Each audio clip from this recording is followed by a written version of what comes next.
El Polikarpov I-16 fue un caza de fabricación soviética, de diseño revolucionario, fue el primer monoplano con ala cantilever y con tren de aterrizaje retráctil.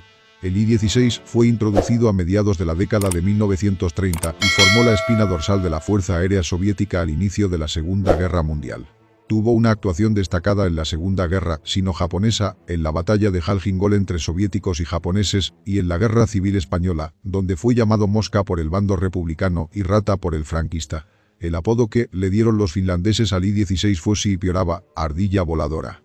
Aunque de apariencia poco corriente, con un fuselaje pequeño que parecía influido por el avión de caza monoplano estadounidense Boeing P-26 Peaso-Otter de 1932, el Polikarpov I-16 era un diseño excelente. Sin embargo, pronto quedó obsoleto frente a rivales como el Messerschmitt Bf-109 y fue sustituido por otros modelos.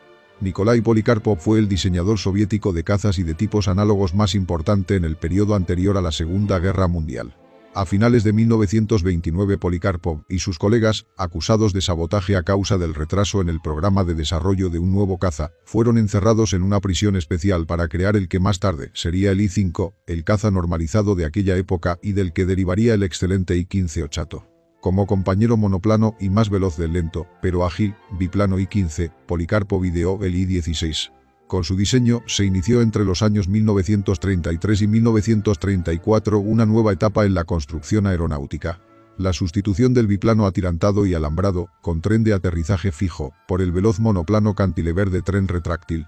Aunque a nivel internacional, la existencia del I-16 sería mantenida en secreto durante algunos años, más exactamente hasta la Guerra Civil Española. Si excluimos su fugaz aparición en la exhibición de Milán de 1935, el primer vuelo del prototipo tuvo lugar el 31 de diciembre de 1933, cuando, con el piloto Valery Chkalov a los mandos, alcanzó una velocidad de 360 km por hora.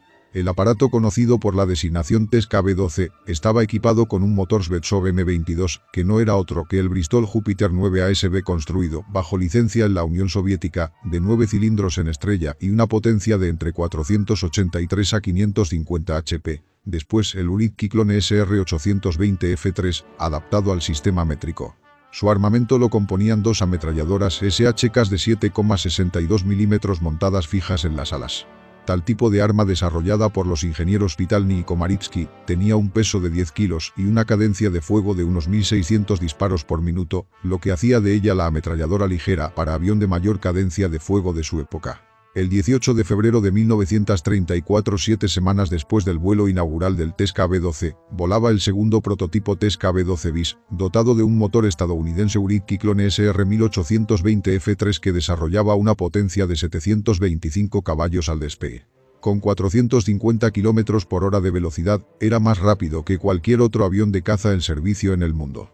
Siendo los ensayos de los prototipos particularmente satisfactorios, ese mismo año 1934 se inició la fabricación en serie del I-16, para el que se produjo el motor Shvetsov M25, versión rusa del Kyclone. Una limitada serie del I-16 tipo 1 fue seguida paulatinamente de las versiones 4, 5, 6 y 10. Las primeras entregas a las unidades de caza se efectuaron a finales de 1934 y su primera aparición en público tuvo lugar en el Gran Desfile Militar del 1 de mayo de 1935. La producción corrió a cargo de las fábricas Gaz-1 de Moscú y Gaz-21 de Gorky. Monoplano en voladizo de líneas aerodinámicas, el I-16 tenía una estructura construida en madera y metal.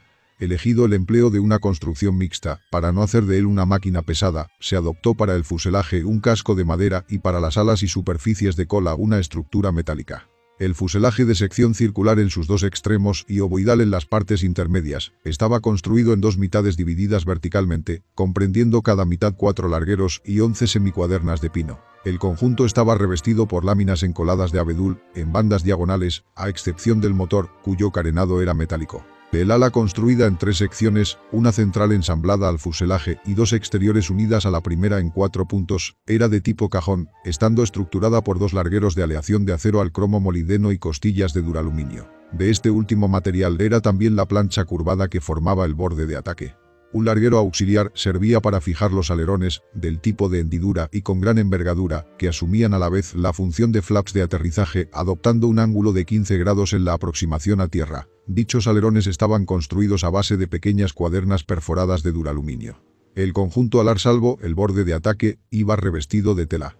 Los empenajes de cola, cuyos timones no estaban compensados, adoptaban una estructura similar a la de los alerones.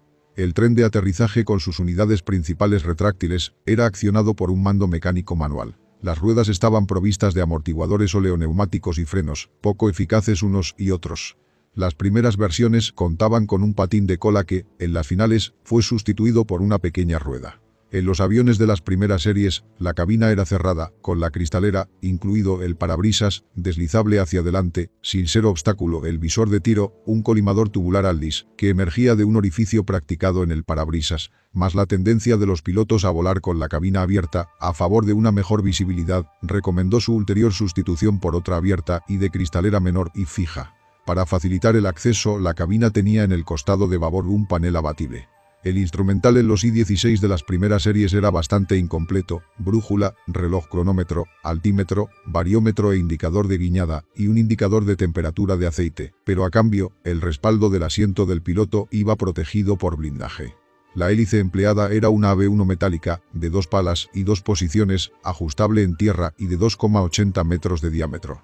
El buje de la hélice varió con las versiones, siendo pequeño y redondeado en los tipo 5, ligeramente afilado en los tipo 6, 10 y 17, e inexistente en las versiones UTI.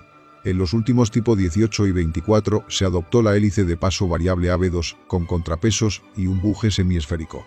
Todos sus pilotos coincidían en afirmar que este avión poseía excelentes cualidades de maniobrabilidad, con un radio de viraje particularmente corto para un monoplano, si bien su estabilidad longitudinal no era muy buena y resultaba delicado de manejar al despegue y en las tomas de tierra, lo que hacía de él un aparato difícil especialmente para los pilotos bisoños.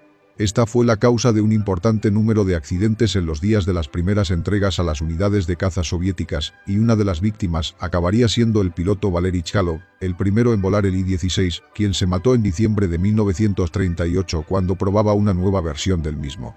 El I-16 entró en servicio en las BBS, o más correctamente BBS-RKK, siglas de Voyeno-Vozdushnye Sily Raboche Krestianskoy Krasnoy Army, Fuerzas Aéreas del Ejército Rojo de Obreros y Campesinos, a finales de 1934. Tuvo su bautismo de fuego en España, donde fue uno de los mejores cazas que combatieron en el conflicto civil que ensangrentó ese país desde julio de 1936 hasta abril de 1939. Fue el caza estándar de las Fuerzas Aéreas Soviéticas durante la segunda mitad de la década de 1930. Como tal, entró en combate durante los incidentes fronterizos con los japoneses que tuvieron lugar en Extremo Oriente a mediados de 1939 y durante la invasión de Polonia en septiembre de ese año. Fue empleado en gran número hasta 1942, puesto que al producirse el ataque alemán a la Unión Soviética, los nuevos modelos de caza soviéticos no estaban en servicio en cantidad suficiente. El I-16 también tomó parte en la Guerra de Invierno entre la Unión Soviética y Finlandia entre 1939 a 1940, siendo algunos ejemplares capturados por los finlandeses y usados por estos. Así, los azares de la historia lo hicieron combatir en dos bandos opuestos cuando, con las insignias finlandesas, hubo de enfrentarse a sus semejantes soviéticos. Aparte de sus actividades en la Unión Soviética y en España, este avión combatió contra los japoneses bajo pabellón chino.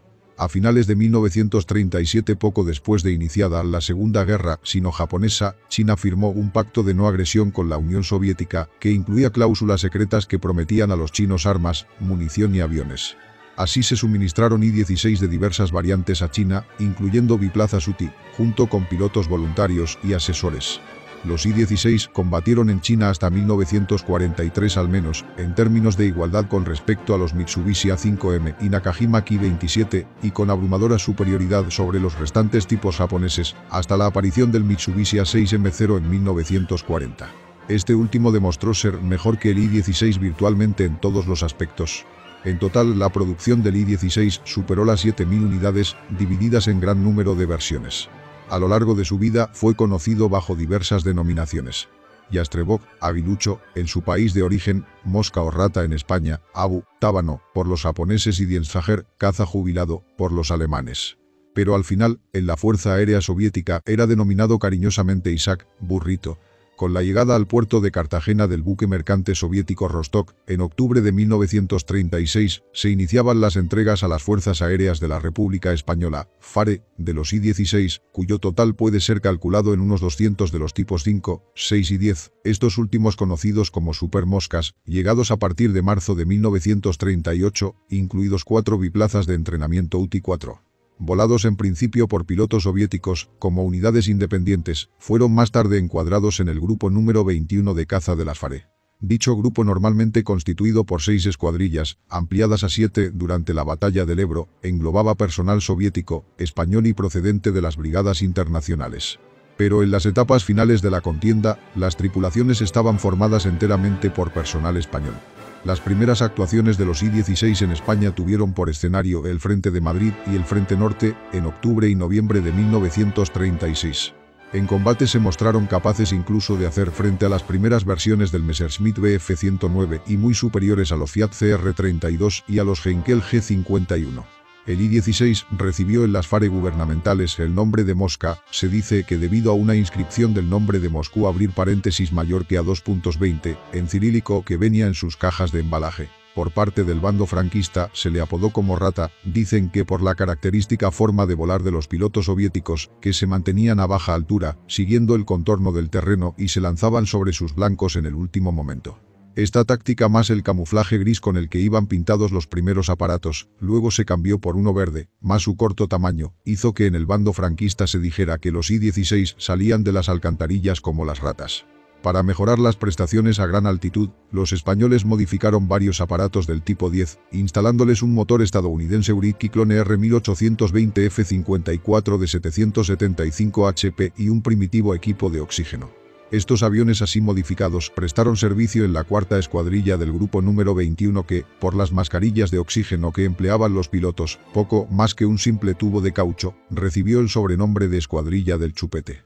Uno de los problemas que causaba operar a gran altura era que las ametralladoras se congelaban y no funcionaban, lo que se solucionó con un sistema de calefacción que desviaba el aire caliente del motor hacia las armas. Avanzada la guerra, se procedió a su construcción en la fábrica SAF 15 de Alicante, a donde se había trasladado la maquinaria de la antigua hispano-suiza de Guadalajara. De esta producción, muy pocos entraron en servicio antes de la conclusión del conflicto. Finalizada la guerra, fueron recuperados en estado de vuelo 22 Mosca que, designados 1W abrir paréntesis y más tarde C8, por el Ejército del Aire, pasaron a constituir el grupo número 26 dentro del regimiento de caza número 22. Estos aviones con base primero en Baleares recibieron la numeración del 1W1 al 1W21. Otros 30 montados en Jerez de la Frontera después de acabada la guerra, bajo la dirección del ingeniero Luis Arias, fueron numerados a continuación del 1W23 al 1W52, siendo reunidos todos los 1W en Tablada, Sevilla. Algunos de estos aparatos permanecieron en servicio hasta 1953. Las características principales son tripulación, piloto. Longitud, 6,1 metros. Envergadura, 9 metros. Altura, 3,3 metros. Superficie alar, 14,5 metros cuadrados. Peso vacío, 1.490 kilos. Peso cargado, 1.941 kilos. Peso máximo al despegue, 2.095 kilos. Planta motriz, un motor radial sobrealimentado y refrigerado por aire Svetsov M63. Potencia, 820 kW, 1131 HP, 1115 caballos. Hélices, bipala metálica. Velocidad máxima operativa, 525 km por hora a 3000 metros. Alcance, 700 km, con tanques de combustible auxiliares. Techo de vuelo, 9700 metros. Régimen de ascenso, 14,7 metros por segundo. Carga alar, 134 kilos por metro cuadrado. Potencia peso, 346 watts por kilo.